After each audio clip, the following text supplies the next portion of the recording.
একজন চতুর মহিলা তার ধনী স্বামীকে হত্যা করার জন্য তাকে বারবার নদীতে ডাইভিং করার জন্য প্রলুব্ধ করে। লোকটিও তার কথায় চলে আসে এবং কুমিরে ভরা নদীতে ঝাঁপ দেয়।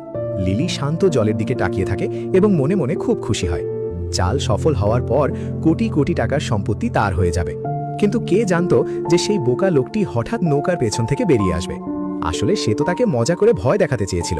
লিলির ঠোঁটে হাসি থাকলেও মনে ছিল তাকে মারার পরিকল্পনা। যখন একটি পরিকল্পনা ব্যর্থ হলো তখন সে লোকটিকে বলল যেন সে তার জন্য উঁচু জায়গা থেকে জলে ঝাঁপ দিয়ে দেখায়। এখন সেই লোক তার মিষ্টি কথা কিভাবে টালবে?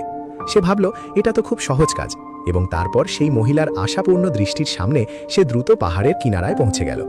দীর্ঘশ্বাস নেওয়ার পর সে সাহস সঞ্চয় করল এবং ঝাঁপ দিল। অনেক সময় পার হয়ে গেল, কিন্তু লোকটি আর উপরে ফিরে এলো না। লিলি মনে মনে ভাবল এবার কাজ নিশ্চিতভাবে হয়ে গেছে।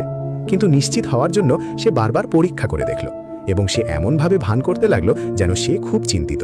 আসলে সে মনে মনে খুশিতে আত্মহারা হয়ে উঠছিল। কিন্তু বেশি সময় খুশি হওয়ার আগেই সে এক বড় বিপদের সম্মুখীন হলো। সে নিজেও তখন নৌকায় ছিল এবং সে স্পিডবোট চালাতে জানত না।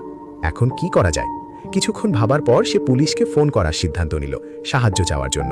কিন্তু জায়গাটি এতই নির্জন ছিল যে সেখানে কোনো সিগন্যাল ছিল না। সে ঘাবড়ে গিয়ে তীরের দুপাশে জোরে জোরে চিৎকার করতে লাগলো, কিন্তু অনেকক্ষণ চিৎকার করার পরও কোনো উত্তর মিলল না।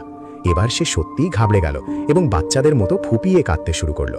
কিন্তু এখন কান্নাকাটি করে আর কি লাভ? এখান থেকে জীবিত বের হওয়ার জন্য তাকে নিজেই স্পিডবোট চালানোর চেষ্টা করতে হলো।